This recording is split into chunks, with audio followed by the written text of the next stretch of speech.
Okay, Yeah. well let's rip in some 10 questions, Pete. Yeah. Let's get into these. Sure. Um, Let's do it. so number one, again, it's always the worst question for any fan of any artist. What's your favorite Tom Petty album?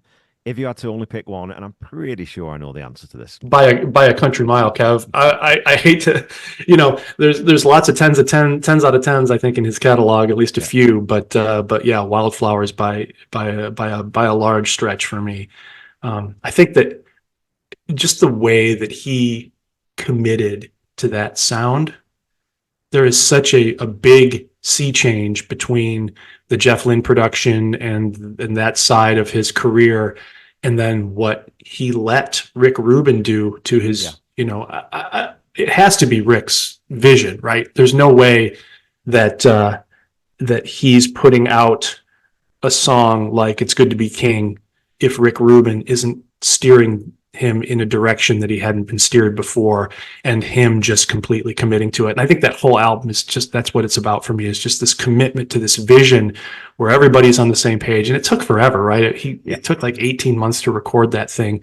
But they had a vision, and we listened to some of the outtakes that didn't make the album, and it's all just wrapped up and man, don't even get me started on what that double album would have sounded like. That the single album was incredible enough, but that it's not like they were cutting off those albums where Carl Wilson is singing backup because it just wasn't good enough. Like, Yeah. come on. I mean, Somewhere Under Heaven doesn't make the album. Leave Virginia, Something Could Happen doesn't make the album. California doesn't make the album. It's again, these are songs that end up on a lot of artists' greatest hits. It's That's just right. crazy that the fertile period that he hit in that during that run there. I mean, Mm-hmm. it was just pouring out of him. And I know that's not, it's a simplistic way of looking at it because he still worked very, very hard on those things. And he, of course, had Mike helping him in. And like you said, I think that's where I had that conversation with previous guest that I just talked to fairly recently, Jeff Slate, about Mm-hmm. Jeff Lynne can't produce Wildflowers. As brilliant as Jeff Lynne is, if Jeff Lynne is the guy with Tom Yeah. during that period, I don't think Wildflowers happens. Yeah. I just don't Well, think it's there, right? and think about it too. He had, you talk about the trio of albums he did with Jimmy Iovine. He did 4 albums with Jeff Lynne in a row because he did 2 Wilburys albums, Yeah, and then he did Full Moon Fever, and then In the Great Wide Open. yeah, He had ridden that horse for a while, and so it was time for a change. And you're absolutely right. There's no way that you know I. We don't have to get into it, but I'm not the biggest fan of Jeff Lynne's production, as you as you well know, famously. But I remember when he was doing the Beatles stuff in '95 on Anthology, and Free as a Bird came out, and one of my least favorite moments where I just sort of felt like I ate my hat was and just made an ass of myself in front of a girlfriend that I was dating at the time, and she knew I was this gigantic Beatles fan. It's like, oh, we're getting new Beatles stuff for the first time in 25 years, and I heard Free as a Bird. And after the song's over, I was just like, oh man. And my girlfriend was like, oh, that's so sweet. I was like, no, Jeff Lynne ruined that song. She was like, oh, you're an ass, like, but that's kind of how I felt about it. You could get a little heavy-handed, and it's not to say that Rick Rubin wasn't heavy-handed either. Like, again, Good to Be King, this symphonic fade out of 90 seconds or however long it goes, and yeah. just there's a lot of production there, but it's heavy-handed and delicate at the same time, which is like, I don't get it. I don't know how you do that, but he pulled it off, and the band pulled it off. And yeah, there's no way Jeff Lynne's making that record. And I think definitely the right move, the right call. But I mean, you look at guys that, again, you Jeff Lynne, you Rick Rubins, those kinds of guys at that level. It almost doesn't matter sometimes what the album is. They just have to be the right fit sometimes, and it's that right timing. But they're so good Mm-hmm. that they can be heavy-handed and delicate at the same time because there's. It's like Mike Campbell on guitar. Mike can play anything because he's got complete mastery of that instrument. they've Yeah. got mastery of the studio as an instrument. They just know if the artist says, "This is what I'm looking for. This is what we're going with," and they'll have that conversation. You know, famously, Tom and Rick sat there and, well, what do you want this to be? Is it a Heartbreakers record? Is it a Tom Petty solo record? Hmm. What is this? And once you've got that sense of it, Ruben just knows then instinctively, okay, I understand what this is. I know what it needs to sound like. I'll work with Tom, obviously, and Mike Campbell to make sure the production on the right lines. But he just knows, right? And if he's got the right engineering who can get the sound properly, from Hmm. there, it feels like magic to us from the outside. Yeah. But that's someone who just he's playing his instrument. He's just doing it very, very well. And what a huge leap of faith that was to go down that road Yeah. with a producer who wasn't known for producing rock music either, No. right? At least not this style of rock music. He was doing, I can't remember what death metal stuff he was doing, but it was more in the vein of Slayer and hip hop, rap music. Coming from from New York University's. Best sound studio of the dorm room in the third floor of New York University or whatever. To go from that to Wildflowers, like it Yeah. wasn't like he was some crackerjack producer that they brought in to tame the wild Tom Petty and the Heartbreaker sound. It was some guy who had never done that before, and Yeah. man, what an incredible lightning in a bottle moment that was. Absolutely. Just a stroke. And again, the right combination at the right time. And that's where Hmm. I've always thought about Petty too, is he was one of those people who just knew when to look out for that. Apart from Boys of Summer, that was the one kind of blip where Right. he missed the zeitgeist, or he missed the opportunity. He just Yeah. recognized this is who I need to be listening to right now. And again, like you said, I mean, his time with Jeff Lynne was kind of, oh well, Jeff's brought me as far as I need him to. I'll take Hmm. everything I like about that, and I'll leave the stuff that I don't, and I'll move forward and I'll incorporate it in the future. The same Hmm. thing with Ruben. They just, two and a half, sort of 2.5 albums, 3 albums with with Rick Rubin, and just Hmm. moved on from there, but always learning, always looking for that next person who can help him grow as a songwriter. And again, that's what I admire most about him, is that willingness. He's never done. He was never the final product. He was Yeah. always in the process of getting better and better and better and better. Yeah. Yep. Okay, Mudcrutch. And again, I'm pretty sure I know the answer to this one too. Mudcrutch or Traveling Wilburys? Well, I'll eat my hat if it's the... well, I sort of already gave the answer away there by saying I've never had a chance to dive into the Mudcrutch stuff. So the Wilburys for sure. I mean, again, all part of that same stew that I was cooking in for those 5 years of late '80s, early '90s, and I think along those lines, the first album is pretty iconic, but I think that Volume 3 doesn't get enough love. Oh man, I love that record. Yeah, I love it just as much as the first one. I really, really, I mean, apart from, Roy's not there, but the yeah. songs, I mean, the songs are phenomenal. It's Cool Dry Places on that album. Come on. Oh, I mean, yeah, that's again just so iconic, so petty, so beautiful. Yeah. Absolutely, yeah. Cool Dry Play, She's My Baby, Wilbur Twist. I mean, it's Yeah. even like Seven Deadly Sins. It's a kind of a goofy knockoff, maybe a not knockoff, but maybe a bit of a throwaway. But even the throwaways on that album, I think, are really solid stuff too. And it's a fun listen, man. So yeah, definitely the Wilburys for me. Yeah. I mean, it's one of my favorite. I mean, I know, I'm guessing then you're one of the not issues, but the thing that you don't love about Bob is his voice, which a lot of people don't love Bob Dylan's voice. But when he comes Yeah. in on She's My Baby, she's coming up the sidewalk, she's coming through the door. Like, only Dylan could have sung that line. Yeah. Even Petty No, doing Dylan wouldn't have sung that line as well as Dylan did.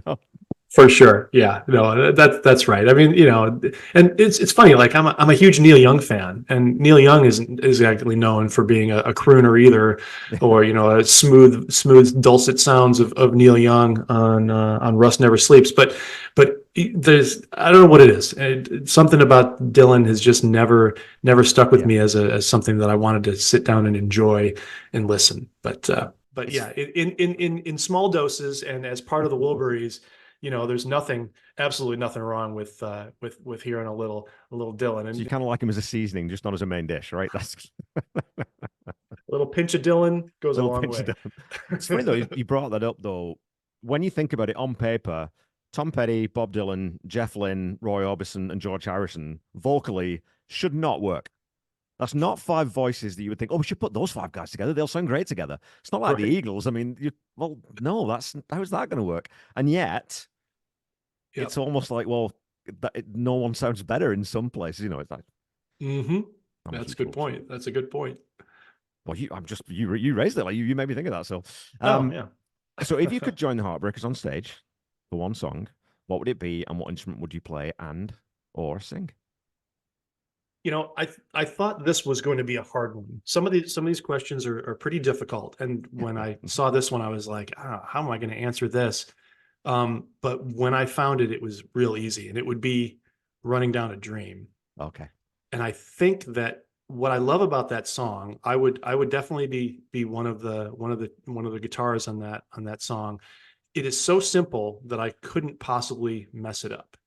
And I don't mean that as a to denigrate the song, right? I mean, rock and roll's made of three chords in the truth, and you just kind of got to work around that and turn it into something its own. And they do that so well on that song. It's just a simple chord progression, a simple riff. I think I could probably handle playing that riff while Mike is soloing. Yeah. I might even be able to slide in for 4 to 8 bars on that solo. It's just a blues riff well, the blues riff in A major, right? And Yeah.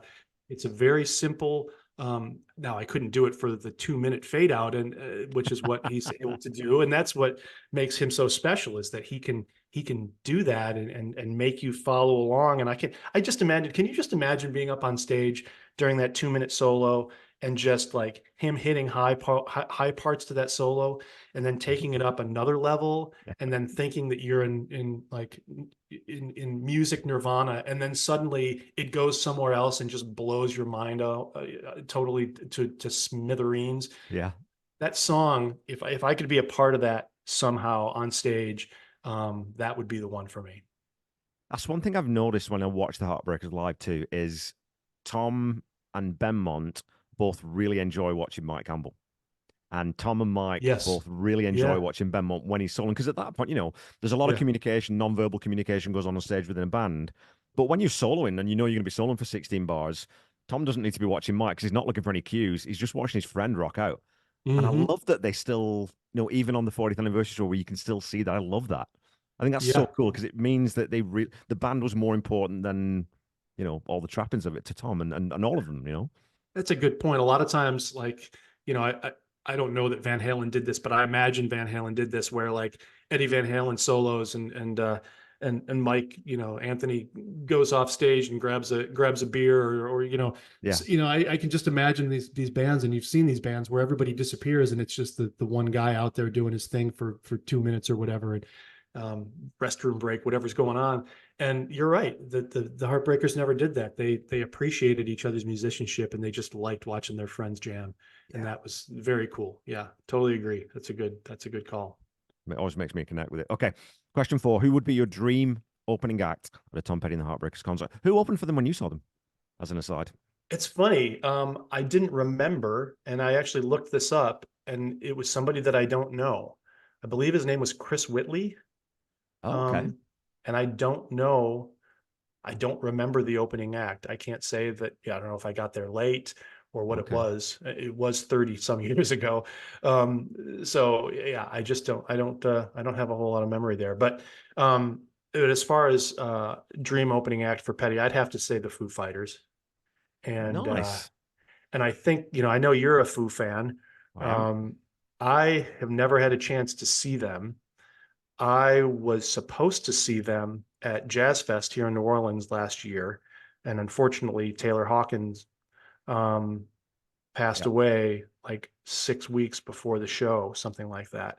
And so I was really excited to finally get to see these legends. But I, Yeah. I think that in addition to just wanting to see the band, I think there's so much energy and commitment to the music from both bands, right? And that's one thing that Dave Grohl, I know, always respected Tom Petty. There's just a lot of admiration there Yeah. for Petty's really really commitment to the music and the principles that he stood for and all that stuff.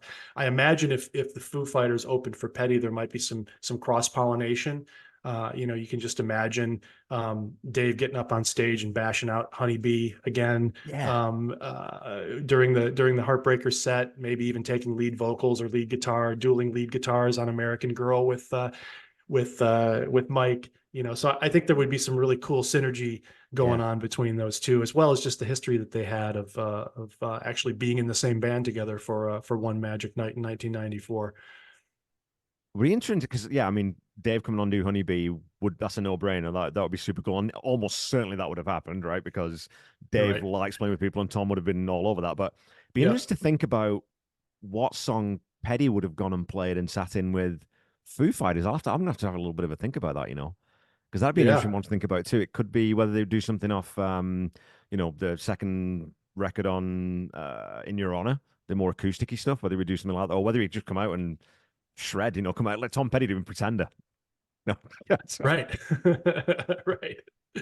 Yeah. Who knows? But I think there, yeah, a lot of possibilities there. Going, like you say, going both ways. I thought about it yeah. more in terms of what Dave would do for the Heartbreakers, but you're right. Maybe it would go both ways. Very cool. One, okay, so here's a story I don't think I've told in the pod before. The first time I ever heard Breakdown, believe it or not, was at a Foo Fighters gig because they covered it in. I'm pretty All sure it was right. the second time I saw them, which was on the Wasting Light tour, and I hadn't gone full deep dive into Petty yet.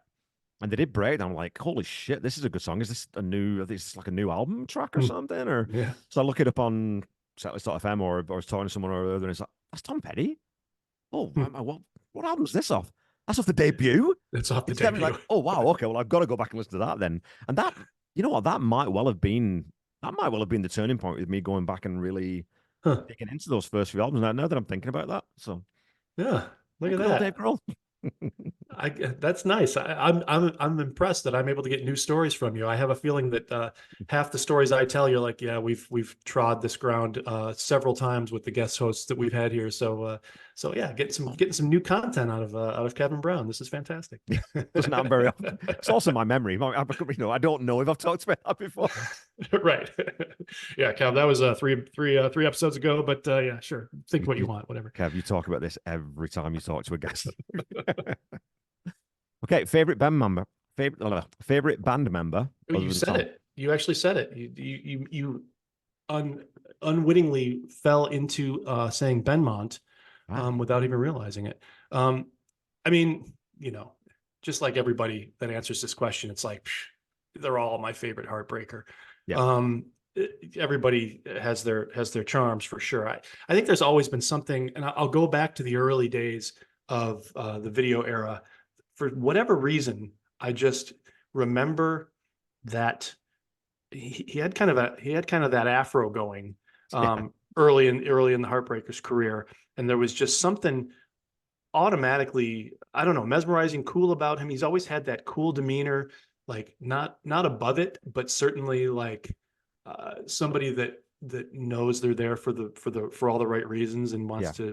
to make it apparent that they belong on stage. He just always kind of exudes that cool self-confidence, and I just there's always been something really special about the accents that he gives to the band. Never looking to fight for center stage, but the organs right from the beginning. Stop Dragging My Heart Around, Breakdown, Refugee. Yeah. All those sounds were just so important to the band. I felt, even though they weren't necessarily highlighted, but they were just so kind of crucial to forming that Heartbreaker sound. And I don't think he gets. I don't know if I'd say he doesn't get enough credit. I think people that know the Heartbreakers recognize how incredibly important he is to the Yeah. stew. But yeah, I'd have to say Benmont. Just love the way he does his thing. Well, it's almost like he's that guy who he knows he's the best musician in the room. Everyone else knows he's the best musician in the room. He would never say it, and he doesn't need anyone else to tell him that. You know what I mean? He's got that sort of Yeah. everyone talks about the whole Dylan tour about everyone just watch Benmont because Benmont knew the catalog and he would, well, we're in F. Well, these are the changes. Watch me, and I'm going to go E minor. Yeah. So Yeah. that kind Right. of that encyclopedic knowledge of music and the ability to play all of it in pretty much any style you want does put him on a bit of a shelf. But I've said Hmm. before, like him and Mike are the two. Those are the two ingredients you cannot lose from the Heartbreakers, right? Because they have Hmm. had a couple of different bass players, they've had a couple of different drummers, and that changes Hmm. the dynamic for sure. But those three together, that's Yeah. the sound of the Heartbreakers, and all of them are crucial to it. And I remember when I was working on the radio, there was somebody that had a radio program on the weekend where he was kind of doing like a 6 degrees of Kevin Bacon kind of a deal, where he would take an hour's worth of music, and he would have some through going lines, and he would say, okay, I've got Jefferson Airplane, Jefferson Airplane had whoever the bass player was. I can't think of his name off the top of my head, but the bass player was also the bass player for Hot Tuna, and Hot Tuna played with Right. the Grateful Dead. And so you would hear these songs, you'd hear Jefferson Airplane, you'd hear Hot Tuna, you'd hear the Grateful Dead, and then the Grateful Dead get Jerry Garcia guested on whatever this album was. And I remember he did an episode entirely focused around Benmont, and it was like, here's all the stuff that Benmont Tench played on. And it was Yeah. just like, it was this like mind blowing experience where you're like, wait, this guy, he's just the keyboard player for the Heartbreakers. Yeah. What are you talking about? He played on, these Dylan albums, or he played on whatever, Dave Matthews. Who knows what albums were he was guesting on, but he was guesting on all of them essentially, right? The 80s, he was just ubiquitous, and he continues to be ubiquitous. It's just an amazing testament to his versatility and his ability to just add whatever's necessary to the mix at that given time. Well, and I didn't realize until so my friend Corey was on another pod. It was a guest on a different podcast covering John Bon Jovi's Blaze of Glory album. Mm, Guess who's the organ player and piano player on that record? Ben that's funny. Montench. Like, it's just like, That's what funny. the hell? Like, he just turns up. And it's the same with Mike Campbell and same with Tom, even sometimes. We're like, hang on a minute. Tom Petty's got a co-writing credit on this sort of obscure weird. It's like, what? Okay, I've got to go and dig into this. Oh, yeah, look, Mike's the guitar player. Howie's the bass player. So it's the Heartbreakers Right. were a backing or a session band as well. And yeah, I don't know, man. Yeah.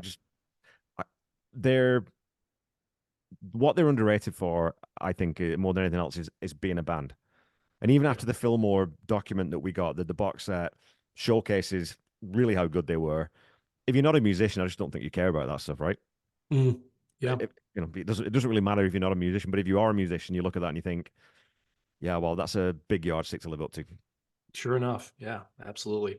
speaking of live concerts, if you could go to see any Tom Petty concert, do you like that link there, Pete? How seamlessly I Man, transitioned there, you're a master of your craft, Kevin. and then screwed it up by stopping. So if you could go to see any Tom Petty concert from history, which you weren't at, which one would it be? I would say, and there's a reason for this, as we all have, I would say Houston 1999. And that was the one for me that got away. So I mentioned that I've only seen them once. Well, I was living in Houston during a brief stop there in my tour of growing up. And, for me, number one, that's kind of the end of what I kind of consider their golden period, in terms of like, you could say the last DJ was sort of maybe an end of that period before they kind of took a hiatus as a band for new material. But Echo, I think, still for me has always resonated. It's always been one of my favorites of this. I feel like Yeah. I've said that 7 or 8 of them have been one of my favorites now, but Echo has always held a special place in my heart. And they were in Houston when I was living there in 1999. That was a time when I was still kind of ticking off my bingo card for bands that I'd seen, Yeah. because I didn't quite have the cash available to just go see Tom Petty and the Heartbreakers every time I had the opportunity. So it's like, well, I've already seen Tom and the Heartbreakers. Yeah, I could see them again, but I haven't seen Pearl Jam yet. Maybe I'll go see Pearl Jam instead Yeah. when they come around or whatever. And so I didn't go to that concert, and I feel like I lost the chance to see Howie one last time. I lost the chance to see them play at the end of, again, what I would consider an amazing run of music. He was still in such great voice at that point. Yeah. They were still, you sort of look back and say, oh, well, at the time they were 50 years old, and, maybe they just didn't have the same kind of energy. Well, looking back, you recognize that was bullshit. They had plenty of energy, and still were playing amazing music live at the Fillmore. It is testament to that just 2 years prior, right? So Yeah. so I feel like for me, that was the one concert that got away. And I don't think there's anything special about that Houston concert in 1999, except for the fact I happened to be in town and have the opportunity to get tickets, and I just couldn't afford the $37 or whatever it would have cost me to Yeah. do it. And what a missed opportunity. We all have those though, right? I mean, I remember years and years and years ago now, Sting and Annie Lennox came through Saskatoon, and I looked and it was, yeah, like $80, $90. And then I was like, oh, man, that's expensive. I mean, literally two of my favorite vocalists. Annie Lennox is my favorite female vocalist of all time. Mm-hmm. And I missed the chance to go and see them both, and they did a bunch of songs together. That's my one that got away. That's the one that I missed. I mean, obviously I just didn't get into Tom early enough for him to be on my concert radar, but Right. oh well. Right. Okay.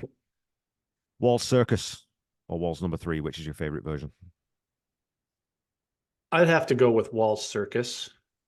I love them both. I think that the more kind of direct version is got a sweetness to it that that really draws me. But I like that Wall Circus has, it almost feels, you know, I went back obviously when you posed this question, went back and listened and kind of did a quick little realization that it almost feels like a mid-period Beatles song.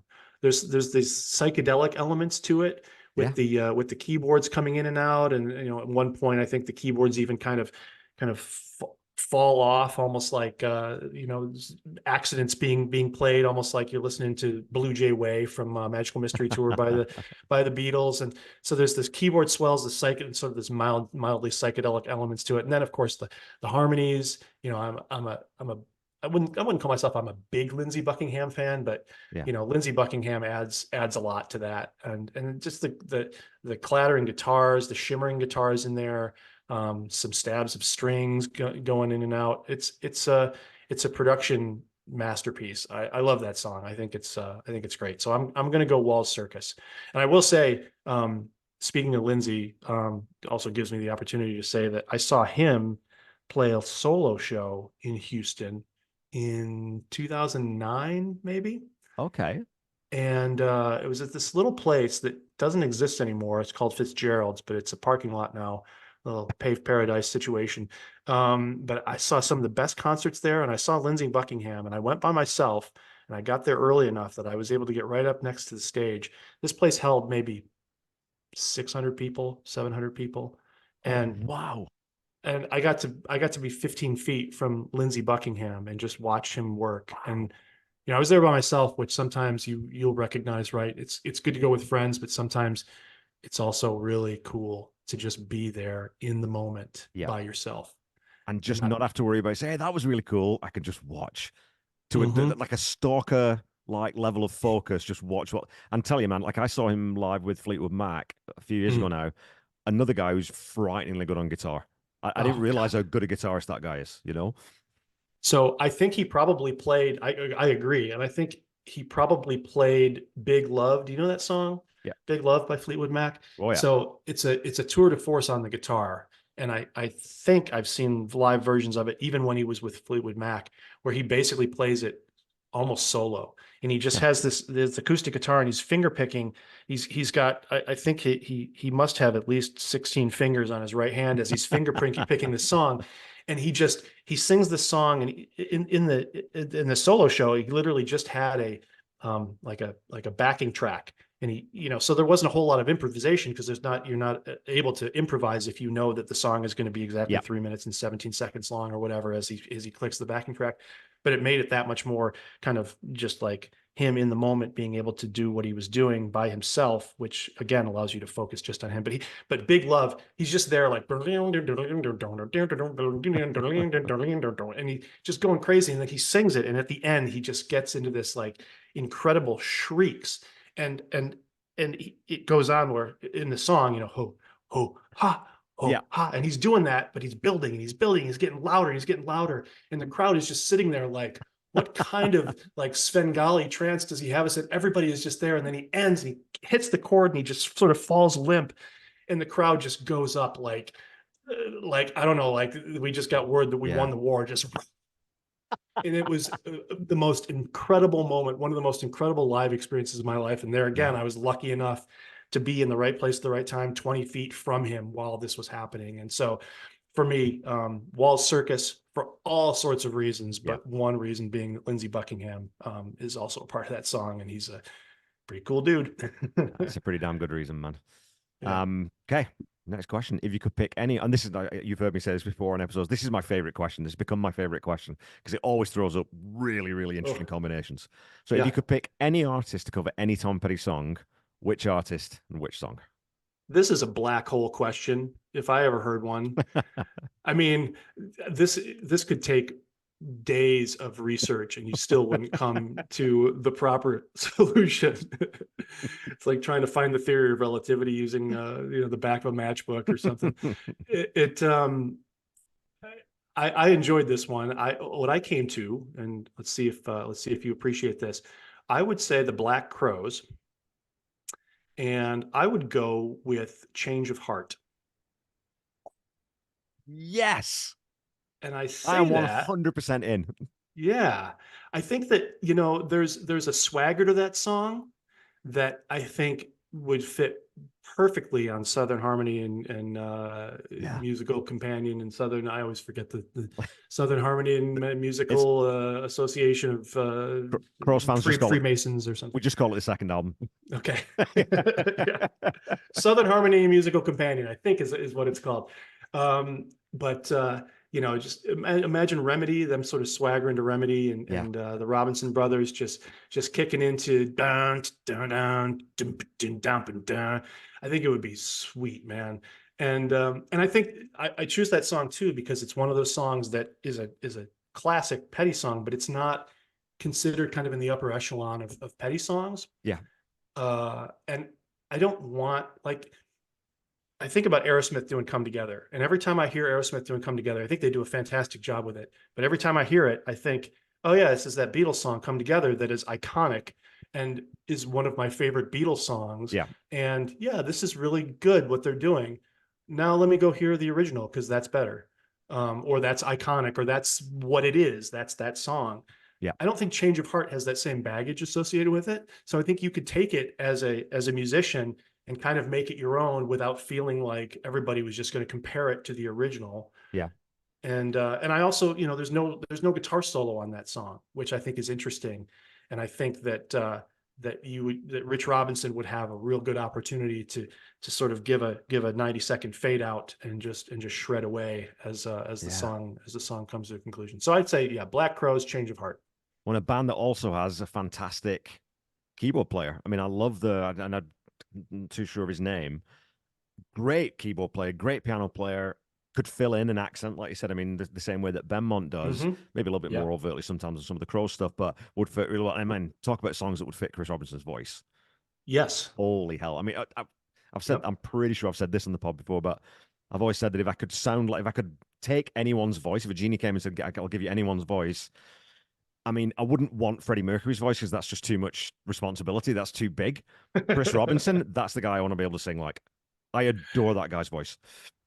With great responsibility comes great Yeah, power, or whatever it is, right? Yeah. Don't give me Freddie Mercury. Yeah. Give me something that allows me to shred and just yeah. enjoy living in it. Yeah. Yep. Whose voice would you have?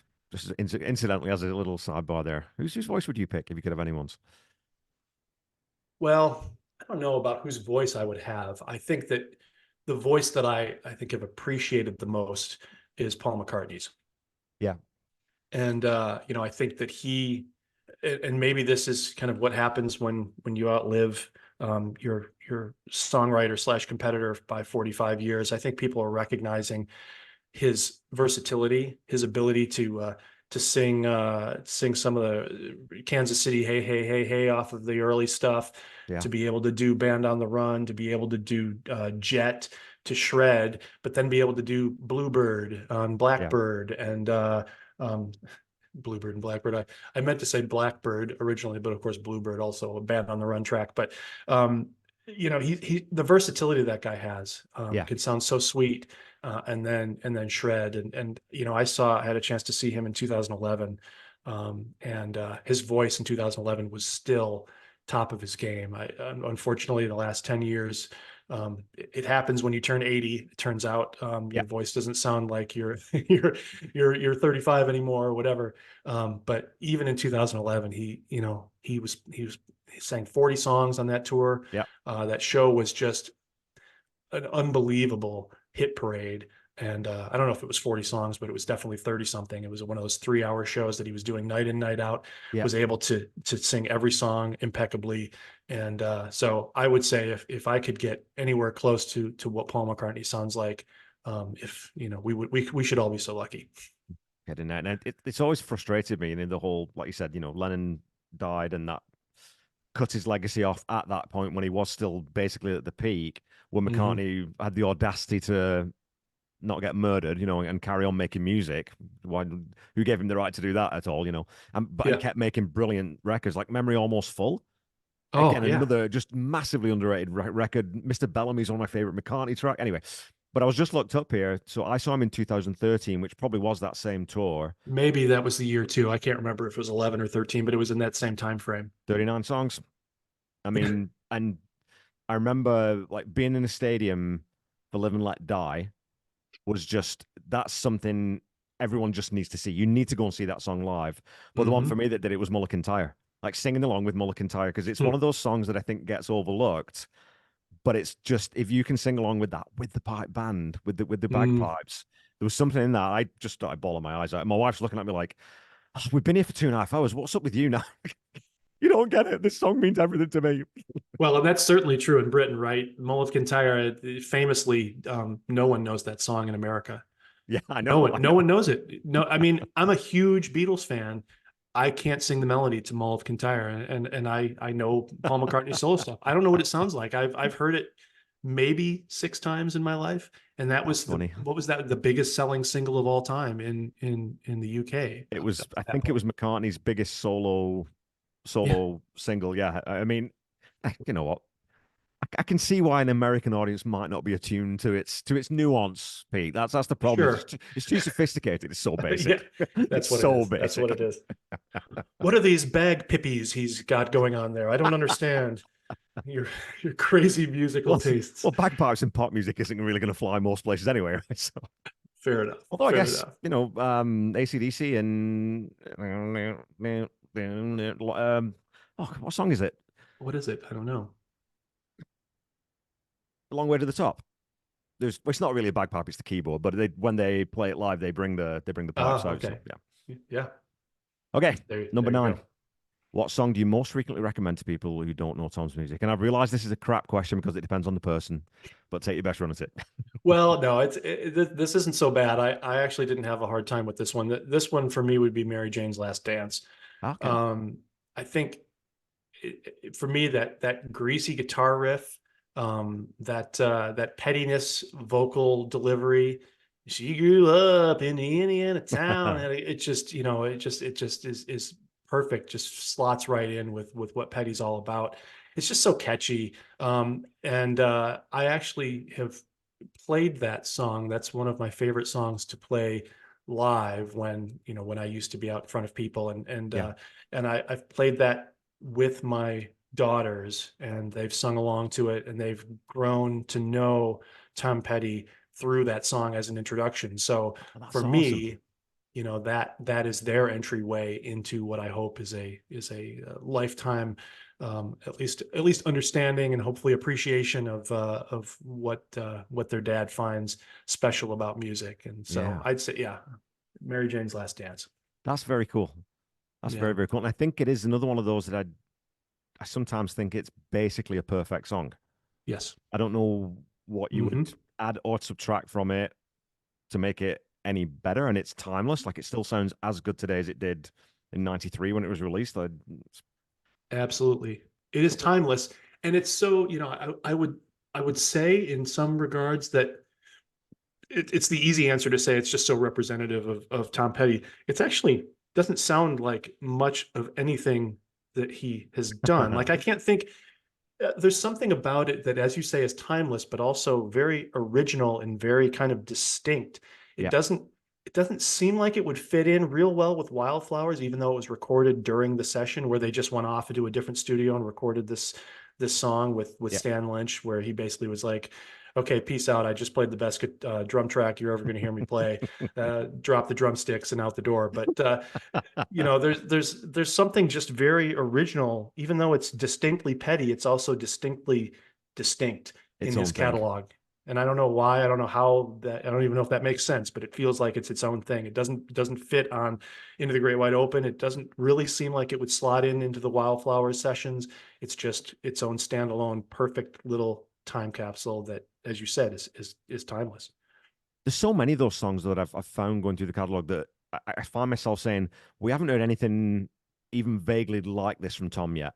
Which again, once you get 9, 10 albums in, you think we should be really rinse and repeat. A lot of bands are just kind of falling back into what's familiar and what they know they do well. Hmm. And Tom, it's not a huge departure. It's rock and roll. I mean, it's Right. pretty straightforward rock and roll, but it's still, like you said, there's something about it with that Yeah. lazy groove and the way it feels and the way it moves. Is it a tempo thing? Because Yeah. again, another one of those songs that if you played it any faster or slower, it wouldn't be quite right. Hmm. And it's again, just a perfect little slice of music. It is nice the way it slots into that mid-tempo kind of. It's not a rocker, but it's rock and roll. It's greasy but smooth, and I don't know, just yeah, it just slots in perfectly if he's somehow able to find that middle ground so beautifully. And it falls into that thing that I've said lots on the pod too about Petty's ability to write a stunning opening line. She grew up in Indiana town, had a good looking mama, never was around. I mean, hell writes that. Come on, man. Really? On Yeah. a greatest hits album song that's just a throwaway. Let's just, tell me it's a contractual obligation without telling me it's a contractual obligation. It's sort of like, well, we'll do something in the air and we've just got this Mary Jane's Last Dance thing. We'll throw that on there, I guess, and that'll be okay. Like, what? Give me a Yeah. break. Come on. Yeah, in some respects, I would put that up in one of his top 10 best songs of all time. And Yeah. as you say, the contractual obligation song, it turns out, is one of the best songs he ever wrote and recorded. Just outstanding. You've probably heard me ask this question. I don't know if you've ever thought about this. Is there another artist that you can think of who has released a greatest hits album that's got a new track on it that actually belongs on the greatest hits? I have heard this question, and I have found one, Ah, and okay. I think that I found one, maybe because of the last podcast that we did on the Honest and Unmerciful podcast, which is Hall and Oates. And Okay. so if you actually go to Hall & Oates Rock and Soul Part 1 is their greatest hits. And there's a song on there called Adult Education, which actually I think made the top 10 when it was released. It may have even been a number one, I'm not sure, but it was definitely top 10. And that's actually one of my favorite Hall & Oates tunes. It's really catchy. It belongs on there. And so that would be one that Okay. maybe people might not think about. And people don't necessarily think about Hall & Oates in the same sort of pantheon of greats and what have you. But all that stuff aside, if you're talking about greatest hits albums and a song that belongs on there that was a contractual obligation song, I'd say Adult Education by Hall & Oates. So if you don't know that song, it's a pretty groovy song. Worth checking out if you don't know it. Well, I'm going to be checking it out as soon as we're done because, and again, I haven't listened to the episode yet, so I'm going to listen to the episode first, and then I'm going to go listen to that song. Oh, I Okay. didn't mean to I didn't mean to give you homework, but Oh yeah. my God, yeah, it's an absolute chore, Pete. An absolute chore listening to music. Oh, I have to listen to new music that I might like. Damn. Well, sometimes though, it's like I don't want to listen to new music. It's like because then I'm going to go off down another bloody rabbit hole and obsess Exactly. about something else for like 6 weeks. Come on, man. I don't even want to talk about the work that I haven't done this weekend that I should have been doing for work because I knew that this was coming up, but I'm happy to be here. So It's awesome. it's a good problem to have. Okay, last question in the 10. Describe Tom Petty in 3 words. Another tough one. I didn't think too long about this because, again, you can really overthink this, but my 3 words for Tom would be real human soul. And I got some words here to make sense of that. I think music and art in general is best when it kind of allows the subject or listener to feel something. And in a perfect world, it allows the listener to kind of reflect on things, reflect on their lives, to see themselves in the music, and to vibe in the parlance of the younger generation, to vibrate with it. I think there are very few songs that bring me to tears when I listen to them, but the album Wildflowers in itself has like 4 or 5 of those songs. Yeah. And it's rare that you hear a song that brings out that kind of emotion. And if you have that song, Yesterday by the Beatles was always that way. And a long time ago, that was one of those songs. But even the Beatles, I don't have more than 2 or 3 songs maybe that make me feel that way. But being able to hit those notes the way he does, and notes, I don't mean literally, but I mean kind of like those, that the right vibrations to Yeah. take our breath away. And I remember an episode that you did early on. I can't remember which episode, but I think you were talking about going out jogging. And you had to, I think it was for the Tom Petty podcast, where you heard a line and you had to stop and collect yourself because a line just kind of caught you in the right way, just out of the blue, that just made you stop, to where you had to catch your breath.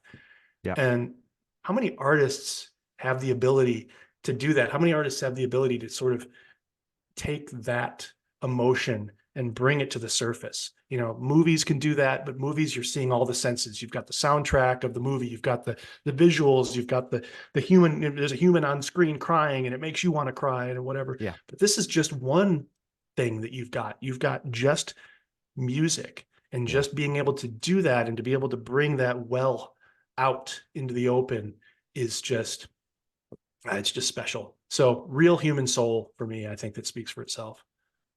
Think it's funny too because the thing that when I sort of thought of that question, I thought I kind of had an idea that I was going to get like authentic and all these different words people come up with.